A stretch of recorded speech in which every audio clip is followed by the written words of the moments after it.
Namaste and Jai Jai Sri Krishna to all of my universal brothers and sisters and family members. May Lord Krishna bless you in all areas of your life. Jai Bhagwan. Now today I'll be talking to you about vegetarianism and non-violence. It is very, very important for spiritual growth and spiritual progress to be vegetarian, because we believe in ahimsa, or non-violence. It is the most important virtue. If you are familiar with Sage Patanjali and the Yoga Sutras, Maharishi Patanjali named Yama, which is the very first step in his yoga system. Yam Niyam Pranayam Asana Prataratra Dharana Dhyana, and then Samadhi. Yam means complete non-violence, completely non-violence. And when you eat meat, fish, eggs, poultry, beef, chicken, fish, or cookies that contain eggs, some kind of breads or cakes that contain eggs, you are agreeing that this poor animal should be slaughtered, should be hurt just because of your satisfaction. You agree to that. And I can verify that by the Mahabharata. If you read the Mahabharata, and not Purushottam, I think somewhere Yudhishthira was saying, Yudhishthira told the Yaksha that by eating meat, 4 kinds of people acquire sin. 4 kinds of people. The one who is catching the fowl and killing it, that is the first one who is going to acquire sin. The one who ordered the slaughter is going to acquire sin. The one who cooks it acquires sin, and the one who eats it acquires sin. These are the 4 kinds of people that acquire sin by eating meat or dealing with meat products. That is why it is very important to be vegetarian. Non-violence. Practice of ahimsa must be in thoughts, words, and deeds, as it was mentioned in the Mahabharata. Practice of ahimsa is not impotence or cowardice or weakness. Like, oh my God, I'm very weak-minded. People will think that I am gay. People will think I am this, I am that. No. It shows that you are a right-minded person. It shows that you are very strong-minded. It is the highest type of heroism. This practice demands immense patience, forbearance, and endurance, infinite inner strength, and gigantic willpower. I will. Use your thoughts to change you. When you change your thoughts, you change the world. Use your thoughts for good. Try very hard to remain vegetarian, to be completely non-violent. There are a lot of people out there that'll provoke you to fight back, but you have to maintain your willpower. And that is why it is very important to monitor your thoughts, and constant chanting and repetition of God's name is very important.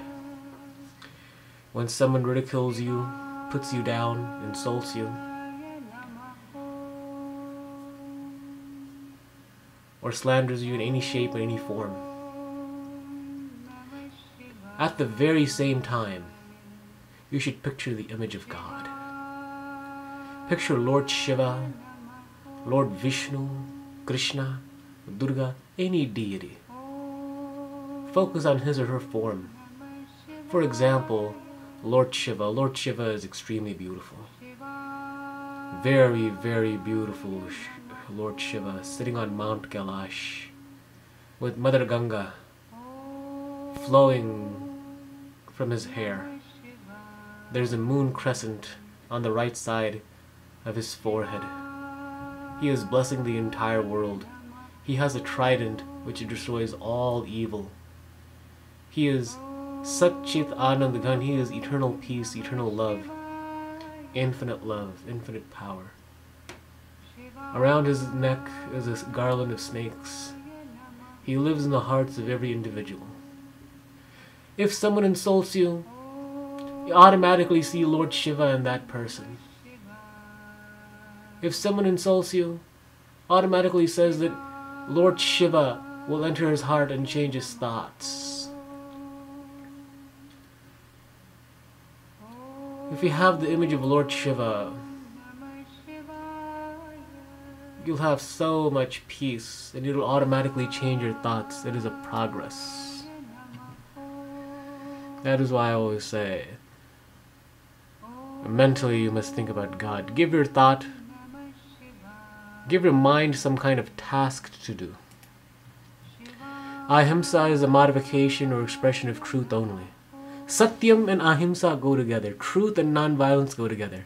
They are the same sides of the same coin. Just like how fear comes from anger and vice versa. Fear and anger are the same thing. That's just like how ahimsa and satya are the same thing. He who is established in ahimsa can move the whole world. In his presence all hostilities vanish. Lion and cow, cobra and mongoose live together in peace and harmony. Lord Jesus also emphasized much on ahimsa in the Sermon on the Mount when he says, if someone beats you on one cheek, show him or her the other cheek.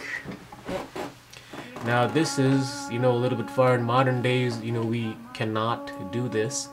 You have every right to defend yourself. You have every right to defend yourself. I have been studying martial arts for more than 16 years now. I have earned 2 black belts in 2 different styles of martial arts. I'm an assistant martial arts instructor. You have every right to defend yourself, but only if it leads to that. It should be the absolutely last thing resort to do. You have every right, and by law you have every right, and by God's law you have every right. But if it leads to that extent, to be honest, this may not be practical in real life, but try to show tolerance. Once you are angry, figure out the cause of anger. What is the root cause of anger? Anytime you have an angry thought in your mind, automatically monitor it. Like, what is causing this anger? What is causing me to act violently? What is causing me to say violent things? What is causing me to do violent things? And what is causing me to encourage violence? It should be monitored. I suggest, when you have thoughts like this, write them down on a piece of paper, so it's visible. Like, this is what I am thinking at this present moment. By doing that, you'll be able to heal yourself as a form of self-therapy. It is a form of self-therapy. Monitor your thoughts. And I maintain that God's name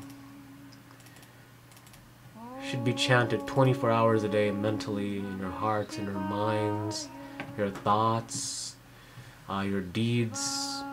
It should also think of Lord Shiva.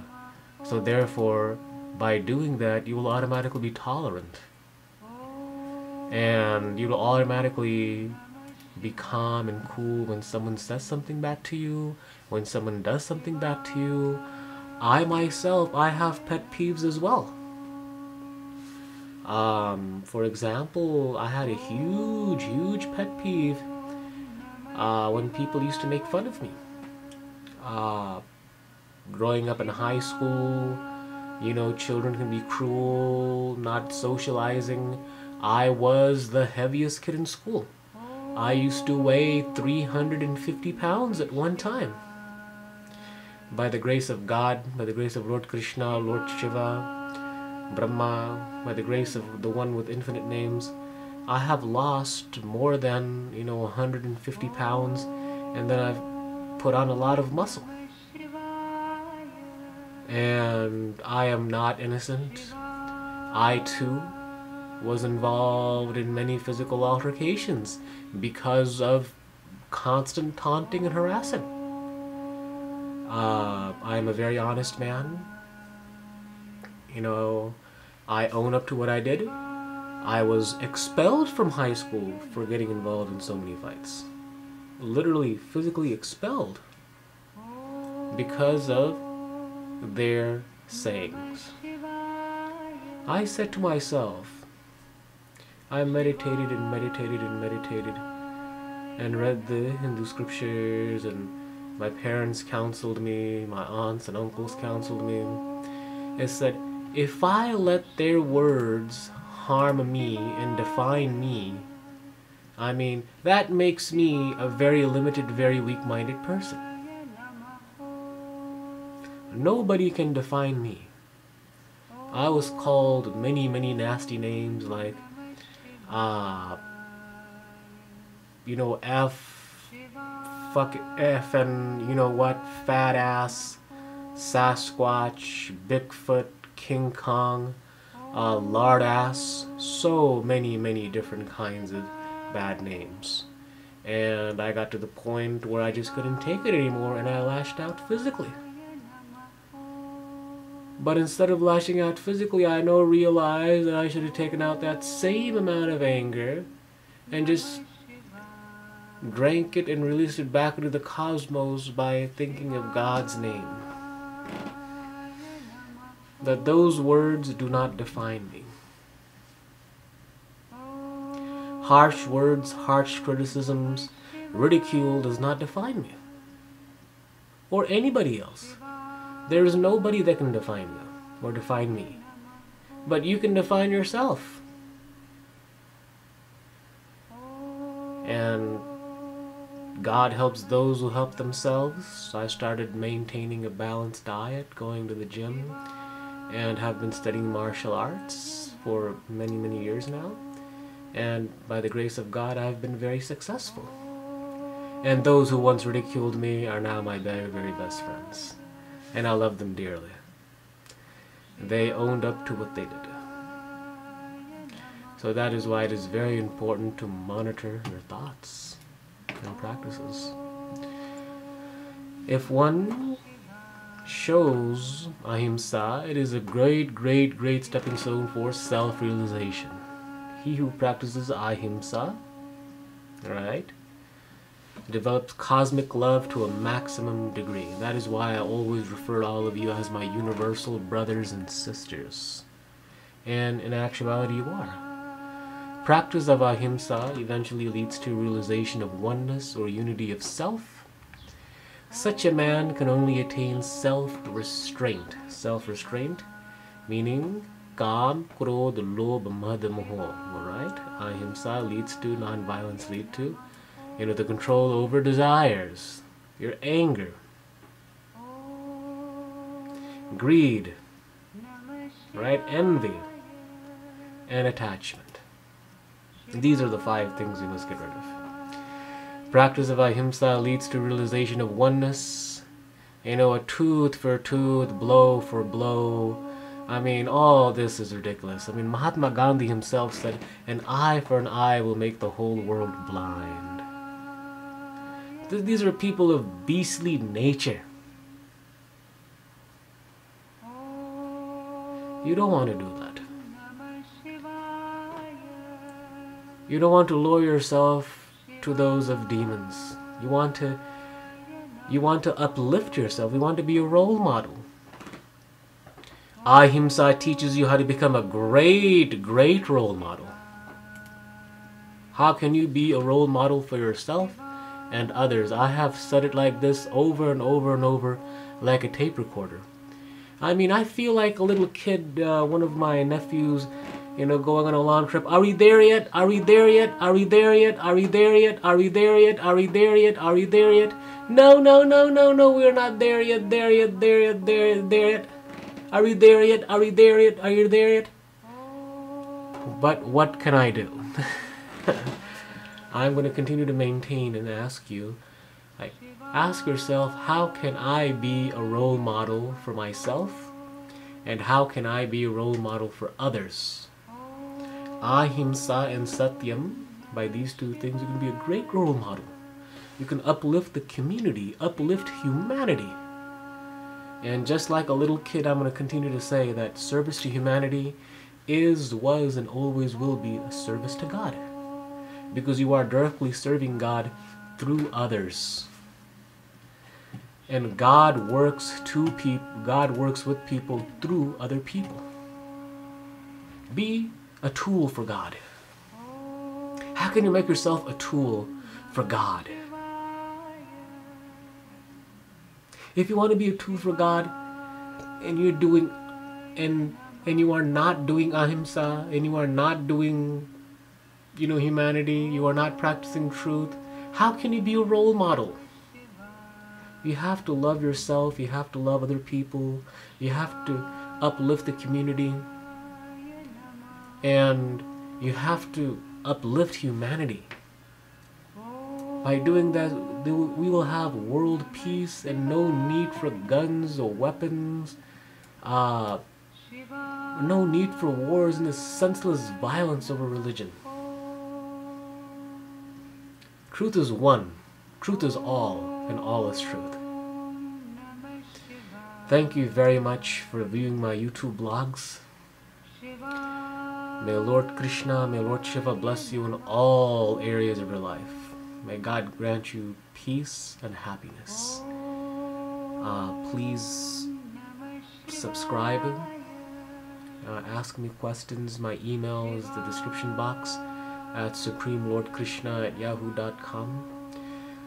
Please do not ask me anything that's controversial. I like to once again apologize for using foul language.